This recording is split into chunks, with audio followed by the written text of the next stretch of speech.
পাপ হতে পারে, ভুল হতে পারে, অন্যায় হতে পারে। ওই অন্যায়ের উপর অটল থেকো না, আমার কাছে ফিরে আসো। কাম টু ইউর লর্ড, তোমার রবের দরবারে ফিরে আসো। ক্ষমার মতো ক্ষমা চাও, ক্ষমার মতো ক্ষমা চাইলে আমি সব ক্ষমা করে দেব। সুবহানাল্লাহ পড়েন।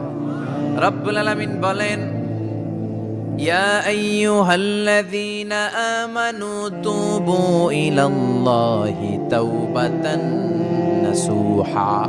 ও বিশ্বাসীরা, ভুল করেছো, অন্যায় করেছো, পাপ করেছো, জুলুম করেছো, আমার কাছে ফিরে আসো, ক্ষমা চাও। ক্ষমার মতো ক্ষমা চাইলে সব গুনাহ মাফ করে দিতে পারে কে? পাপ নাই, গুনাহ করি নাই, এরকম কেউ আছি? কথা বলেন। কত পাপ করছি, কোনো হিসাব আছে? পৃথিবীর কেউ না জানলেও জানে কে? আল্লাহ ডেকে বলে, গোলাম আমি হলাম গাফিরুয যামব কাবিলুত তাওব।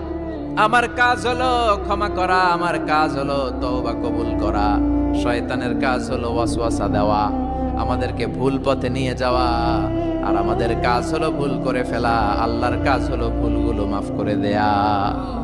আল্লাহ ডেকে বলে, গোলাম তোরা যদি ভুল না করতি, তোরা যদি পাপ না করতি, তোরা যদি অন্যায় না করতি, তোদেরকে ধ্বংস করে দিয়ে এমন একটা জাতি আমি এই দুনিয়ার বুকে তৈরি করতাম, যারা সকালবেলা ভুল করে দুপুরে মাফ চাইতো, দুপুরে ভুল করে রাত্রে মাফ চাইতো, আজকে ভুল করে আগামীকাল মাফ চাইতো। আর আমি আল্লাহ গুনাহগুলো তাদের সব ক্ষমা করে দিতাম। ক্ষমা করে দিতে আল্লাহর বড্ড ভালো লাগে।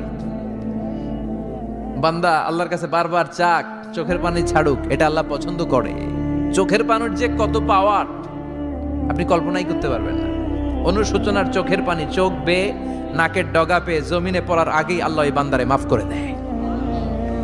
বিশ্বনবী ডেকে বলে, ও আমার উম্মতেরা শোনো, আল্লাহর কাছে দুনিয়ার মানুষদের দুই ফোঁটা পানি সবচেয়ে প্রিয়।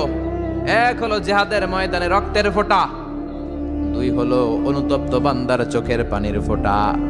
কত ভুল আপনি করেছেন, কত অন্যায় আপনি করেছেন, কত পাপ আপনার হয়েছে, কত মিথ্যা আপনি বলেছেন, কয় ওয়াক্ত নামাজ ছেড়েছেন, কয় লাখ টাকা ঘুষ খেয়েছেন, কত যৌতুক আপনি খেয়েছেন, কত মিথ্যা আপনি বলেছেন।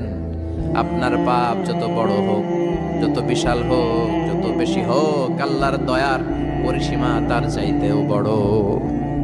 আপনার পাপ, আপনার অন্যায়, আপনার জুলুমগুলো যদি হয় খালের পানির সমান, বিলের পানির সমান, আল্লাহর দয়া সাগরের পানির সমান। আপনার পাপ যদি হয় সাগরের পানির সমান, আল্লাহর দয়া মহাসাগরের পানির সমান।